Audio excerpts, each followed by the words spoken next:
গ্রামের মানুষ তাহসান, রোজা, মিথিলা এদেরকে চিনে না।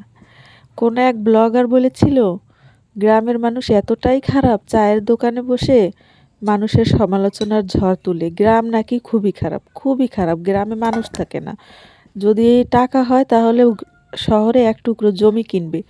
এখন আমার কথা হচ্ছে, এখন যে এই তাহসান, মিথিলা এবং রোজাকে নিয়ে যে ঝড়গুলো উঠতেছে, গ্রামের মানুষের কাছে জিজ্ঞেস করে দেখবেন এদের চিনেও না। তাহলে এই যে ফেসবুক ভইরা এই কথাবার্তাগুলো বলতেছে, জেনে না জেনে অনেক ঝড় তুলতেছে। ফেসবুকে ঢুকলেই এখন তাহসান, রোজার বিয়ে খাও। এখন কথা হচ্ছে গিয়ে, এখানে তো গ্রামের মানুষ নাই।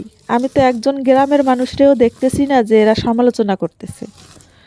সব জায়গায় সমালোচক আছে, শহরে আরও বেশি আছে, সোশ্যাল মিডিয়ায় আরও বেশি আছে।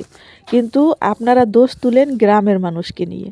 গ্রামের মানুষ অনেক ভালো আমি মনে করি, কারণ কারোর আপদে বিপদে গ্রামের মানুষ আগে দৌড়ে যায়, কোনো শহরের মানুষ আসে না। রাস্তাঘাটে যদি আজকে আপনি বিপদে পড়ে আহত হয়ে পড়ে থাকেন, তাহলে কোনো শহরের মানুষ এসে আপনাকে হাত ধরে টেনে উঠাবে না। ওই যে পুলিশের অপেক্ষা করবে, নাইলে ছবি তুলবে, ভিডিও করবে। কিন্তু গ্রামের মানুষ এটা কখনোই করবে না। তাই গ্রাম আমার কাছে সবসময় ভালো। আমি গ্রামে থাকি তা না, আমি শহরেও ছিলাম, কিন্তু দেখেছি সব কিছু। গ্রামের মানুষের তুলনায় শহরের মানুষ কতটা ভালো। আর এখন যে ফেসবুক জুড়ে যে কত ঝড় তুলতেছে, এই তাহসান কী করছে, মিথিলা কী করছে, রোজা কী করছে, এদের নিয়ে সমালোচনা না করে ভালো কোনো টপিক নিয়ে আলোচনা করেন। যখন মিথিলা রিলেশনে ছিল তখন হায় রে মিথিলা কত খারাপ, এখন সবার কাছে মিথিলা ভালো হয়ে গেছে।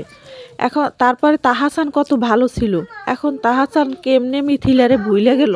রোজা কার সাথে প্রেম করছে তাকে সাংবাদিকরা ধইরে আইনা তারপরে বসায় সমালোচনা করতেছে, কয় মাস হয়েছে প্রেম করছে, কয় মাস হচ্ছে ছাড়ছে। মানে এগুলো কি? মানে আমাদের মতো কিছু পাবলিক আছে, এদের কিছুতেই জানি শান্তি হয় না, এদের সব কিছুতেই অ্যালার্জি।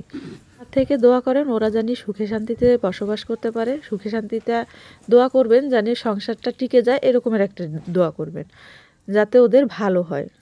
আমরা গ্রামের মানুষ, মোটা ভাতে আর মোটা কাপড়েই শান্তি।